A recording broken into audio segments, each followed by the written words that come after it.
السلام علیکم ورحمۃ اللہ وبرکاتہ. الحمد للہ رب العالمین والصلاة والسلام علی سید الانبیاء والمرسلین وعلی آلہ وصحبہ اجمعین ومن تبعہم بإحسان الی یوم الدین. اما بعد. محترم حضرات و خواتین، الحمدللہ آج کی تراویح میں 20واں جز مکمل ہوا، جس میں سورۃ النمل مکمل ہوئی، پھر اس کے بعد سورۃ القصص مکمل ہوئی، اس کے بعد سورۃ العنکبوت کا ایک حصہ مکمل ہوا.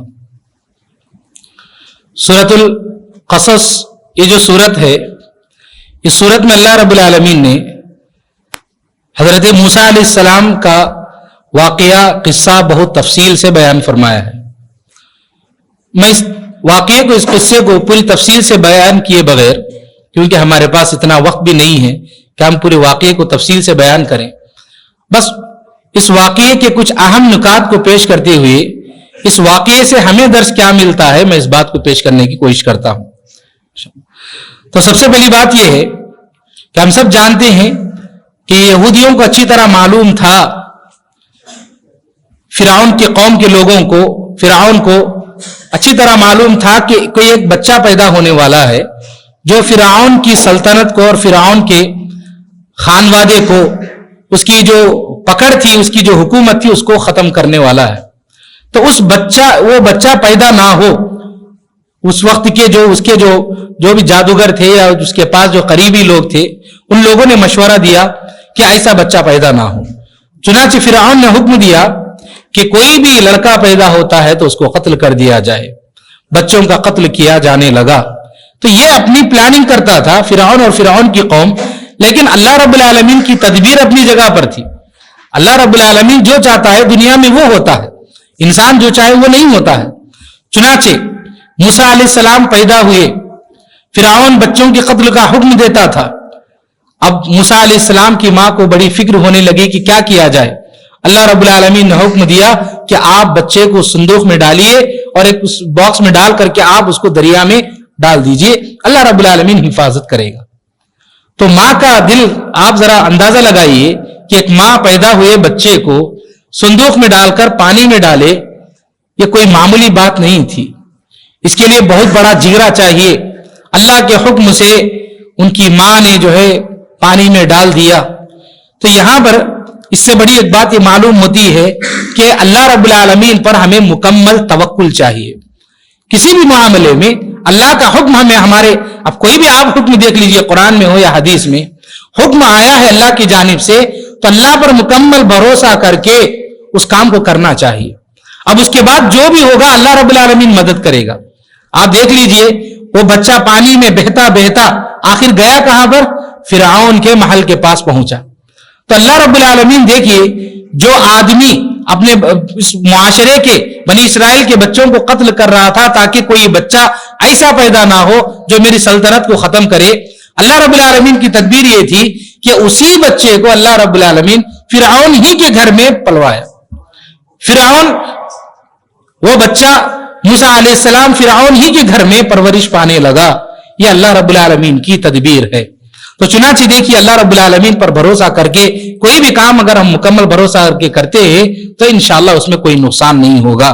اللہ کی اطاعت جب ہم کرتے ہیں تو کوئی بھی، اب بہت سارے ایسے احکامات ہیں اسلام میں، تو لوگ کہتے ہیں کہ اسلام کے اس حکم پر اگر ہم عمل کریں گے تو نقصان ہوگا، کوئی پرابلم آ سکتا ہے. ایسا کچھ بھی نہیں ہے، یہ سب دنیاوی ہمارا خیال ہے، شیطان کا خیال ہے. اللہ پر بھروسہ کر کے ہم کریں گے، اللہ کی اطاعت کریں گے تو انشاءاللہ کوئی پرابلم نہیں آئے گا. اب اس کے بعد یہ بات بھی ہمیں معلوم ہوتی ہے کہ یہ بچہ جب بڑا ہوا موسیٰ علیہ السلام کی شکل میں، اور موسیٰ علیہ السلام ایک آدمی کو انہوں نے مکہ مار دیا، وہ آدمی مر گیا. اس کے بعد موسیٰ علیہ السلام ہجرت کر کے مدائن گئے. جب وہاں پر پہنچے تو موسیٰ علیہ السلام نے دیکھا کہ وہاں پر کچھ عورتیں، کچھ لڑکیاں، قوم کے لوگ، وہاں پر کچھ لوگ اپنے جانوروں کو پانی پلانے کے لیے کھڑے تھے، لیکن کچھ لڑکیاں قوم سے ہٹ کر کے دور کھڑی ہوئی تھی. وہ شرما رہی تھی لوگوں کے قریب آنے، مرد کے قریب آنے سے، اور اس کے علاوہ وہاں پانی کے لیے جو انتظام کرنا تھا وہ بہت مشکل تھا. تو موسیٰ علیہ السلام نے ان کے لیے انتظام کر کے دے دیا.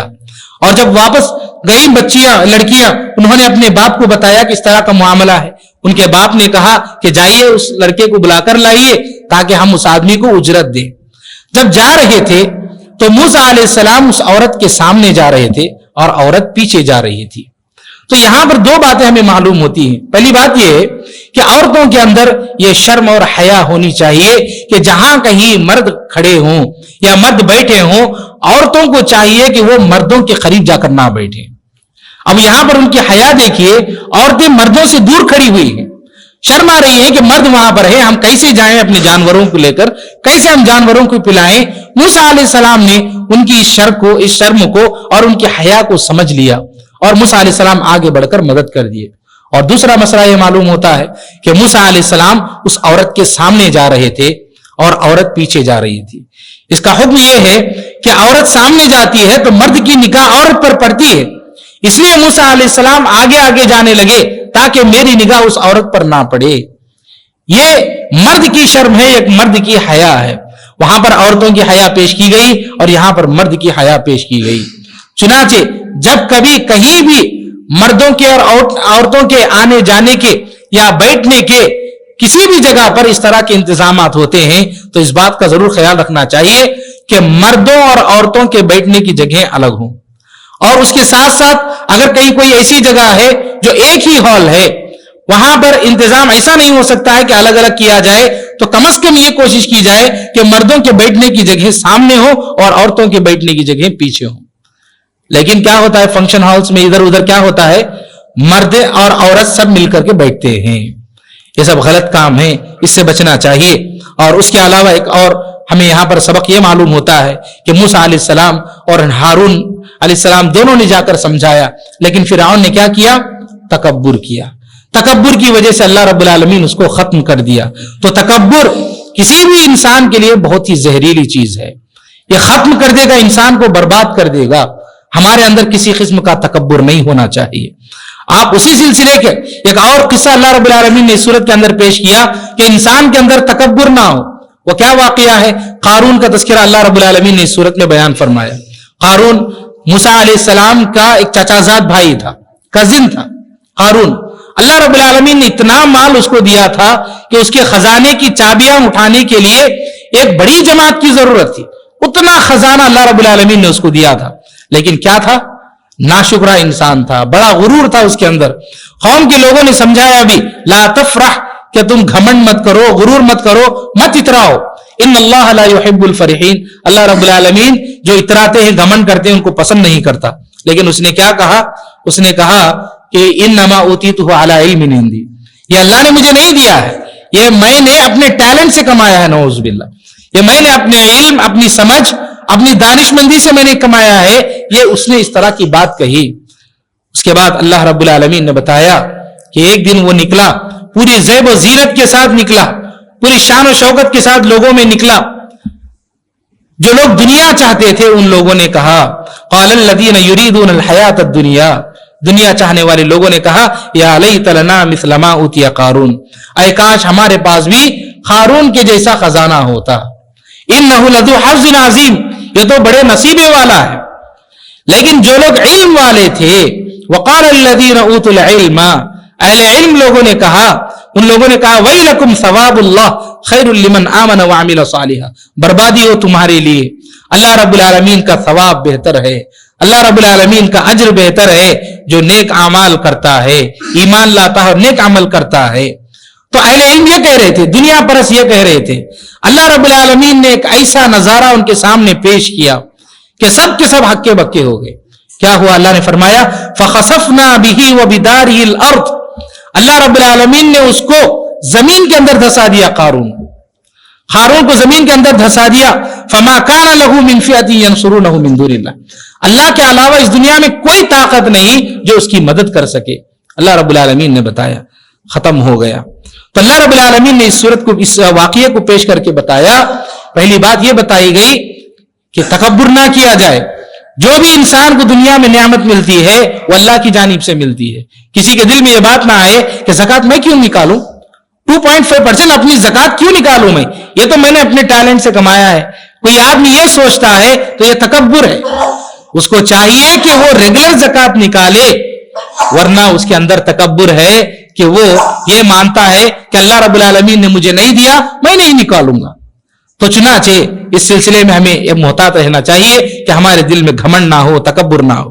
اور دوسری بات یہ پیش کی گئی کہ دنیاوی زندگی کو اتنی اہمیت نہ دی جائے۔ اللہ رب العالمین جتنا ہم کو دیتا ہے اس پر صبر کریں، اس پر اللہ کا شکر ادا کریں، اس سے زیادہ کی تمنا بالکل ہمارے دل میں نہ ہو کہ مجھے اتنا ملنا چاہیے۔ آج غیر مسلموں کے پاس، کفار کے پاس، مشرکین کے پاس یا مسلمانوں میں سے کسی کے پاس بہت زیادہ دولت ہو سکتی ہے، دنیا ہو سکتی ہے، ان کی دنیا کو دیکھ کر ہمارے دل میں خواہش نہ آئے کہ کاش میرے پاس بھی ایسا ہوتا، بلکہ ہمارے دل میں یہ ہونا چاہیے کہ اللہ نے مجھے جو کچھ بھی دیا ہے میں اس پر اللہ کا شکر ادا کرتا ہوں، بس یہی میرے لیے کافی ہے، یہ ہمارے دل میں بات ہونی چاہیے۔ اور اس کے علاوہ ایک بات یہ بھی بتائی گئی اس واقعے میں، وہ یہ وَابْتَغِ فِيمَا آتَاكَ اللَّهُ الدَّارَ الْآخِرَةَ، آپ پہلی بات تو یہ کہ آخرت کے لیے آپ تیاری کیجیے اس دنیا میں۔ اس کا مطلب یہ نہیں کہ آدمی دنیا کمائے ہی نہیں، محنت ہی نہ کرے۔ اللہ رب العالمین نے اس کے لیے بھی فرمایا وَلَا تَنْسَ نَصِيبَكَ مِنَ الدُّنْيَا، آپ دنیا بھی کمائیے، آپ محنت کیجئے، آپ اپنے لیے، اپنے بیوی بچوں کے لیے آپ کو محنت کرنا ہے، ان کے لیے دنیا بھی کمانا ہے، لیکن اس دنیا کے کمانے کے پیچھے آپ اپنی آخرت کو برباد نہ کریں۔ سب سے پہلے ہماری جو پرائرٹی ہونا چاہیے وہ آخرت، اور اس کے ساتھ ساتھ اس دنیا میں زندگی گزارنے کے لیے دنیا بھی کما سکتے ہیں، یہ اللہ رب العالمین ہمیں یہاں پر تعلیم دیتا ہے۔ چنانچہ ان باتوں کا ہمیں خیال رکھنا چاہیے۔ اس کے بعد کی جو سورت ہے سورۃ العنکبوت، عنکبوت کا مطلب ہوتا ہے مکڑی، اسپائڈر۔ تو عنکبوت کا تذکرہ اللہ رب العالمین، سورت کا نام کیوں رکھا گیا؟ کیونکہ اس لیے اس میں اللہ رب العالمین نے عنکبوت کا تذکرہ فرمایا، مکڑی کا۔ وہ اس لیے کہ اللہ نے فرمایا مثل الذین اتخذوا من دون اللہ اولیاء کمثل العنکبوت، جو لوگ اللہ کو چھوڑ کر غیر اللہ کی عبادت کرتے ہیں اس کی مثال مکڑی جیسی ہے۔ اتخذت بیتا، مکڑی کیا کرتی ہے؟ اپنا گھر بناتی ہے۔ وَإِنَّ أَوْهَنَ الْبُيُوتِ لَبَيْتُ الْعَنْكَبُوتِ، آپ جتنے بھی جانور، کیڑے مکوڑے جتنے بھی ہیں، آپ چڑیا کا گھونسلہ دیکھ سکتے ہیں، گھونسلہ کتنا مضبوط ہوتا ہے اس کا گھر، لیکن مکڑی کا گھر آپ دیکھیں گے ایک جالا ہے، کتنا کمزور ہوتا ہے، آدمی بس اس کو ٹچ کرتا ہے تو ٹوٹ جاتا ہے، اتنا کمزور ہے۔ تو اللہ رب العالمین نے اس کے گھر کا تذکرہ کر کے بتایا کہ جتنا کمزور سب گھرانوں میں، سب کے گھروں میں سب سے کمزور گھر مکڑی کا گھر ہے، تو اسی طرح سے جو بھی آدمی غیر اللہ کی عبادت کرتا ہے اس کا عقیدہ بھی اتنا کمزور ہے۔ اللہ رب العالمین کی عبادت کرنا یہ سب سے مضبوط عقیدہ ہے، غیر اللہ کی عبادت کرنا یہ سب سے کمزور عقیدہ ہے۔ ویسے ہی جیسے مکڑی کا گھر ہے کتنا کمزور ہے، کیا کوئی انسان مکڑی کے گھر میں رہ سکتا ہے؟ مکڑی کے گھر میں زندگی گزار سکتا ہے؟ تو ایسے ہی غیر اللہ کی عبادت کر کے کوئی آدمی کامیاب نہیں ہو سکتا، غیر اللہ کی عبادت کر کے کوئی آدمی آخرت میں جنت پا نہیں سکتا۔ یہ بات بتانے کے لیے اللہ رب العالمین نے اس سورت میں مکڑی کا تذکرہ فرمایا، اور اس سورت کا نام مکڑی رکھا گیا، عنکبوت رکھا گیا۔ اس سورت کی ابتدا میں آپ سنے ہوں گے اللہ نے فرمایا احسب الناس ان یترکوا ان یقولوا آمنا وهم لا یفتنون، کیا لوگ یہ سمجھتے ہیں کہ انہیں ایسے ہی چھوڑ دیا جائے گا؟ وہ لوگ یہ کہتے ہیں کہ ہم ایمان تو لائے اور انہیں آزمایا نہیں جائے گا۔ مطلب یہ وَلَقَدْ فَتَنَّ الَّذِينَ مِن قَبْلِهِمْ، کہ ہم نے اس سے آپ سے پہلے جتنے بھی اقوام آئے سب کو ہم نے آزمایا، دنیا میں آزمائشیں آئی، پریشانیاں آئی، کوئی بھی قوم ایسی نہیں گزری، کوئی بھی مومن دنیا میں ایسا نہیں گزرا جس پر آزمائش نہ آئی ہو، بلکہ اللہ کے نبی صلی اللہ علیہ وسلم نے فرمایا اس دنیا میں سب سے زیادہ آزمائشیں، پریشانیاں، مصیبتیں اللہ کے انبیاء پر آئی، اللہ کے نبیوں سے زیادہ کسی پر نہیں آئی، اور اللہ کے نبیوں کے بعد کس پر آئی؟ اس کے بعد جن کا ایمان مضبوط ہوتا ہے ان پر آئی۔ تو غرض یہ کہ دنیا میں کسی پر مصیبت آئے، کسی مسلمان پر، مومن پر، تو یہ سمجھے کہ اللہ رب العالمین مجھے یہ آزما رہا ہے کہ میں کتنا صبر کر سکتا۔ اب اس کی مثالوں کے طور پر اگر ہم دیکھیں، انبیاء کرام کی مثالیں دیکھ لیجئے۔ ایوب علیہ السلام 18 سال تک بہت زیادہ بیمار تھے، بہت سخت تکلیف میں تھے۔ کیا بیماری تھی؟ ہمیں احادیث سے اس کا ثبوت نہیں ملتا ہے، اسرائیلی روایات ہیں کہ کیڑے مکوڑے پڑے ہوئے تھے، ایسی کوئی صحیح روایت ہم کو نہیں ملتی ہے۔ تکلیف پہنچی تھی، بیماری تھی، کیا تھی ہم کو نہیں معلوم، لیکن بہت سخت تکلیف میں تھے ایوب علیہ السلام۔ کتنی بڑی آزمائش، ایسی آزمائش میں بھی ایوب علیہ السلام کیا کرتے تھے؟ اللہ رب العالمین سے دعائیں کیا کرتے تھے, مدد مانگتے تھے. تو ایک اللہ کے نبی ہونے کے باوجود آپ پر آزمائش آئی کہ نہیں آئی؟ 18 سال تک. اور دعا کیا کرتے تھے؟ ربی انی مسنی الضر, اے میرے رب مجھے تکلیف پہنچی ہے, بیماری لاحق ہوئی ہے, وانت ارحم الراحمین, اور تو بڑا رحم کرنے والا ہے. آپ زکریا علیہ السلام کو دیکھ لیجئے, ابن کثیر رحمۃ اللہ علیہ بتاتے ہیں کہ لوگوں نے آپ کو آرے سے چیر کر کے قتل کر دیا, شہید کر دیا زکریا علیہ السلام کو آرے سے, کوئی معمولی بات نہیں ہے. اور یحییٰ علیہ السلام, ابن کثیر رحمۃ اللہ علیہ بتاتے ہیں کہ یحییٰ علیہ السلام کی گردن کو اڑا دیا گیا تھا, اللہ کے نبی ہیں. کیا ان سے بڑی زیادہ آزمائشیں ہمارے اوپر آ رہی ہیں؟ اور اس کے علاوہ اور مثالیں اگر آپ دیکھ لیں, نبی صلی اللہ علیہ وسلم کو کتنی آزمائشیں پیش کی گئی. غزوہ احد کے موقع آپ ہجرت سے پہلے طائف میں گئے, آپ کو پتھروں سے مار کر لہو لہان کر دیے. آپ غزوہ احد کے موقع پر آپ کو جو تیروں سے مار کر کے پیشانی زخمی ہوئی, دانت ٹوٹ گئے, کتنے پریشانیوں کا سامنا اللہ کے نبی صلی اللہ علیہ وسلم نے کیا. صحابہ کرام کی زندگیوں کو دیکھ لیجئے. بلال رضی اللہ عنہ اسلام قبول کیے تھے تو بالکل کڑکتی دھوپ, جو کہ عربوں کی دھوپ, وہاں کی ریت کی کتنی سخت ہوتی ہے, اس دھوپ میں لٹا کر آپ کو کوڑے مارے جاتے اور کہا جاتا بلال کہو کہ تم ہمارے دین کو قبول کر رہے ہو, اسلام کو چھوڑ رہے ہو. لیکن بلال رضی اللہ تعالیٰ عنہ کی زبان سے نکلتا احد احد احد, اللہ احد, اللہ ایک ہے. اتنا صبر ان کے اندر تھا, اتنی سخت آزمائشوں میں بھی. مصعب بن عمیر رضی اللہ تعالیٰ عنہ بہت ہی مالدار صحابی, مکے میں ایسا لباس پہن کے نکلتے کہ سارے لوگ رش کرتے تھے, عش کرتے تھے کہ کتنا بہترین لباس ہے. ایسی خوشبو لگا کر نکلتے کہ گلی میں مہکتا تھا. اتنے بہترین مالدار آدمی تھے, اتنے خوبصورت آدمی تھے. اسلام قبول کیا انہوں نے. ان کی ماں مشرکہ تھی. مشرکہ ان کی ماں نے کہا کہ میں مال نہیں دوں گی, گھر سے نکال دیا. ایک وقت ایسا آیا کہ مصعب بن عمیر رضی اللہ تعالیٰ عنہ کو نبی صلی اللہ علیہ وسلم نے دیکھا کہ ایک لباس میں, وہ بھی کچھ کانٹے وغیرہ کے ذریعے لگا کر کے پہنے ہوئے ہیں. کتنا مالدار تھے اور کس حالت میں تھے. اللہ کے نبی صلی اللہ علیہ وسلم نے دیکھ کر آپ صلی اللہ علیہ وسلم کی آنکھوں میں آنسو آ گئے, اور آپ صلی اللہ علیہ وسلم نے فرمایا یہ وہ نوجوان تھا جسے میں نے دیکھا تھا, بہت ہی مالدار تھا, بہت ہی بہترین لباس پہن کر پھرتا تھا, لیکن اسلام کے لیے اس لڑکے نے, اس آدمی نے سب کچھ قربان کر دیا. غزوہ احد کے موقع پر مصعب بن عمیر رضی اللہ تعالیٰ نے ایک ہاتھ میں جھنڈا پکڑے ہوئے تھے. مشرکین نے ایک ہاتھ کو کاٹ دیا, پھر ایک ہاتھ چلے گیا تو دوسرے ہاتھ سے اسلام کے جھنڈے کو پکڑ لیا, اس ہاتھ کو بھی کاٹ دیا گیا. آخر مصعب بن عمیر رضی اللہ تعالیٰ عنہ شہید ہو گئے غزوہ احد میں. اب آپ کی تکفین کا جو موقع آیا, اتنے مالدار صحابی, تکفین کے موقع پر کپڑا اتنا چھوٹا تھا کہ آپ کے جنازے کو جب اڑایا جا رہا تھا تو سر سے پیر تک ڈھانکنے کے لیے چادر نہیں تھی ان کے پاس. سر کو ڈھانکتے تو پیر کھل جاتے, پیر کو ڈھانکتے تو سر کھل جاتا. تو اللہ کے نبی صلی اللہ علیہ وسلم نے فرمایا کہ کام کرو, سر کو ڈھانک دو, پیر جو کھلے ہوئے ہیں اس کے اوپر گھاس رکھ دو. کتنی بڑی آزمائش تھی, زندہ تھے تب بھی آزمائشوں کا سامنا کیا اسلام کے لیے, ایمان کے لیے. اگر وہ اسلام قبول نہ کرتے تو آرام سے گزار سکتے تھے. تو اللہ رب العالمین اس طرح سے آزماتا ہے اہل اسلام کو, اہل ایمان کو. مضبوطی سے ایمان پر ثابت قدم رہنا چاہیے. ایک واقعہ ہے, تابعین, صحابہ کے بعد جو تابعین آئے ان میں سے عبداللہ ابن محمد ایک راوی ہیں, وہ بیان کرتے ہیں, بہت ہی مشہور واقعہ ہے, کئی علماء نے اس واقعے کو پیش کیا کہ وہ ایک مرتبہ صحرا ڈیزرٹ سے گزرتے ہوئے ایک وہاں پہ ٹینٹ تھا, اس کے پاس سے گزرے تو اس ٹینٹ سے ایک آواز آ رہی تھی. کوئی آدمی اندر تھے ٹینٹ میں اور وہ اللہ رب العالمین کی تعریف بیان کرتے تھے. رب اوزعنی ان اشکر نعمتک التی انعمت علی وعلی والدی وان اعمل صالحا ترضاه وادخلنی برحمتک فی عبادک الصالحین. اس دعا میں وہ اللہ رب العالمین کا بہت زیادہ شکر ادا کر رہے تھے. بڑی پیاری دعا ہے. تو وہ گئے, دیکھے کہ کون آدمی ہے, جا کر دیکھا کہ ان کے دونوں پیر نہیں ہیں, ان کے دونوں ہاتھ بھی نہیں ہیں, ان کی دونوں آنکھیں کمزور ہو گئی ہیں, مشکل سے سنائی دیتا ہے. آپ اندازہ لگائیے, دونوں پیر نہیں ہیں, دونوں ہاتھ نہیں ہیں, آنکھیں نظر نہیں آتی ہیں اور مشکل سے سنائی دیتا ہے. یہ گئے, پوچھا کہ آپ اللہ رب العالمین کا اتنا شکر ادا کر رہے تھے, میں نے باہر سے سنا, کس بنیاد پہ آپ, کس بات پر آپ اللہ کا اتنا شکر ادا کر رہے ہیں؟ میں تو دیکھ رہا ہوں کہ آپ بہت زیادہ تکلیف میں ہیں. تو انہوں نے کہا کیا آپ کو نہیں معلوم اللہ رب العالمین ان پہاڑوں کا مالک ہے؟ اگر اللہ چاہے تو مجھے اس پہاڑوں کے نیچے رون دے، اگر اللہ رب العالمین چاہے تو اس سمندر میں مجھے ڈبو دے، اگر اللہ رب العالمین چاہے تو اس زمین کے اندر مجھے دھسا دے.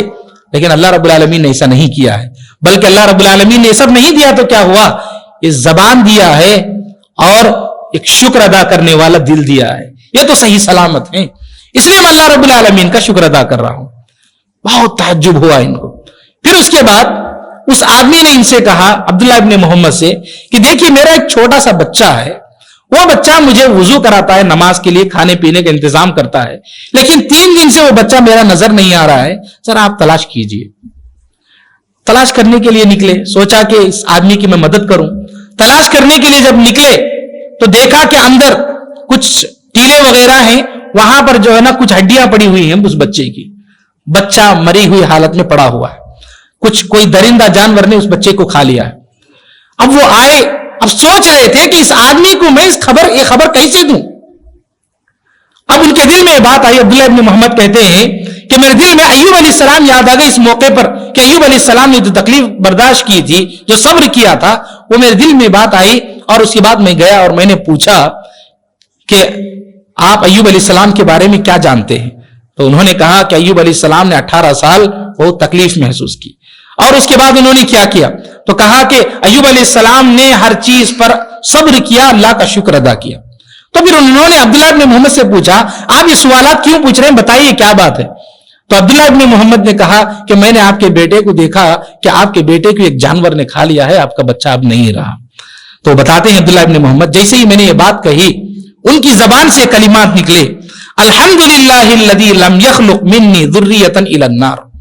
اللہ کا شکر ہے کہ اللہ رب العالمین نے مجھے ایسی اولاد نہیں دی کہ جو جہنم کو جائے. اللہ رب العالمین یہ کہنا چاہ رہے ہیں کہ میرا بچہ شہید ہو گیا. جیسے ہی زبان سے یہ بات نکلی اسی وقت ایک آواز ان کے حلق سے نکلی اور ان کی موت ہو گئی. عبداللہ ابن محمد کہتے ہیں کہ اب میں ان کے جنازے کو یہاں چھوڑ نہیں سکتا، جانور آ کر کھا کر چلے جائیں گے، اب میں لے کر جاؤں کیا کروں. سوچ رہا تھا کہ کچھ لوگ وہاں سے گزر رہے تھے مسافر، میں نے مسافرین کو بلایا اور کہا کہ آپ دیکھیے. جب مسافرین آئے تو کہا، جنازے کو دیکھا تو کہا، ارے یہ تو ابو قلابہ الجرمی ہے.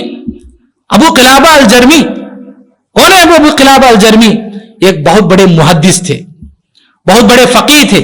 عبداللہ ابن عباس رضی اللہ عنہ، انس بن مالک رضی اللہ تعالیٰ عنہ سے انہوں نے حدیث پڑھی تھی.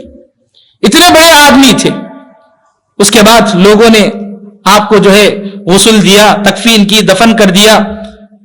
ابو عبداللہ ابن محمد کہتے ہیں کہ اس کے بعد میں سو گیا تو میں نے خواب میں دیکھا کہ خواب میں وہ بالکل صحیح سلامت ہیں، اچھے ہیں.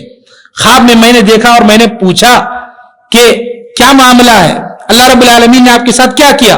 تو انہوں نے کہا کہ اللہ رب العالمین نے مجھے جنت دیا ہے، اور کہا کہ مجھ سے کہا گیا، یہ بھی کہا گیا، سلام علیکم بما صبرتم فنعم عقبی الدار. سلامتی ہو آپ پر کیونکہ آپ نے صبر کیا تھا اور جنت بہترین ٹھکانہ ہے. یہاں پر صبر کرنے کا بدلہ. آزمائشیں ہر انسان کو آتی ہیں، 2 پیر نہیں، 2 ہاتھ نہیں، آنکھیں بھی نظر نہیں آتی، سنائی بھی مشکل سے دیتا ہے، بچے کی بھی موت ہو گئی. اس آدمی نے کیسے صبر کیا ہوگا؟ کتنا مضبوط ایمان. تو یہ ایمان ہماری زندگیوں میں اس کی کمی ہے. تھوڑی سی مصیبت آ گئی، پریشانی آ گئی، فوراً اللہ رب العالمین سے شکایت کہ میرے زندگی میں یہ پریشانی، اللہ مجھے یہ پریشانی دیا، فلاں دیا، فلاں دیا. میرے بھائیو، اللہ رب العالمین زندگی میں ہمیں آزماتا ہے. ایسی آزمائش میں ہمیں دین پر اور زیادہ مضبوط ہونا چاہیے کہ اللہ رب العالمین مجھے آزما رہا ہے کہ میں کتنا صبر کر سکتا ہوں. لیبلوکم ایکم احسن عملا، تاکہ آپ کو آزمائے کہ آپ عمل کے اعتبار سے کون سب سے زیادہ بہترین ہے. اللہ رب العالمین یہ سب چیزیں جو ہے آزماتا ہے. سونے کو چیک کرنے کے لیے پانی میں نہیں ڈالا جاتا ہے بلکہ آگ میں ڈالا جاتا ہے تاکہ معلوم کیا جائے کہ وہ کتنا پیور ہے. تو ایسے ایک مومن کو جو ہے تپایا جاتا ہے، آزمائش سے دوچار کیا جاتا ہے تاکہ اس کو اور نکھارا جائے، اللہ رب العالمین سے اور زیادہ قریب کیا جائے. ایک آخری بات یہ ہے، سورت کے اندر یہ بتائی گئی یہاں پر آج کے پارے میں، وہ یہ کہ ماں باپ کی اطاعت کی جائے، اس میں کوئی شک نہیں ہے. لیکن ماں باپ اگر برائی کا حکم دیتے ہیں تو ماں باپ کی اطاعت ایسی چیزوں میں نہیں ہونی. شرک ہے، بدعات ہے، حرام چیزیں ہیں، تو ایسے معاملات میں ماں باپ کی اطاعت نہیں ہو سکتی. اللہ رب العالمین نے فرمایا کہ فلا تطعهما، آپ اطاعت مت کیجیے. اور نبی صلی اللہ علیہ وسلم نے فرمایا لا طاعت لمخلوق فی معصیت اللہ عز وجل، مخلوق کی اتباع اللہ رب العالمین کی معصیت میں، نافرمانی میں نہیں ہو سکتی. کئی نوجوانوں کا یہ کہنا ہے، کہتے ہیں کہ ہمارے ماں باپ شادی کرنے سے منع کرتے ہیں، عمر ہو گئی ہے، جوان ہو گئے ہیں، ان کے سامنے ہزاروں فتنے ہیں، ماں باپ روکتے ہیں، نہیں آپ کے ابھی یہ کرنا ہے، فلاں کرنا ہے، آپ کو اتنا اچیو کرنا ہے. پہلی بات تو یہ کہ ماں باپ کو روکنا نہیں ہے، غلط ہے یہ.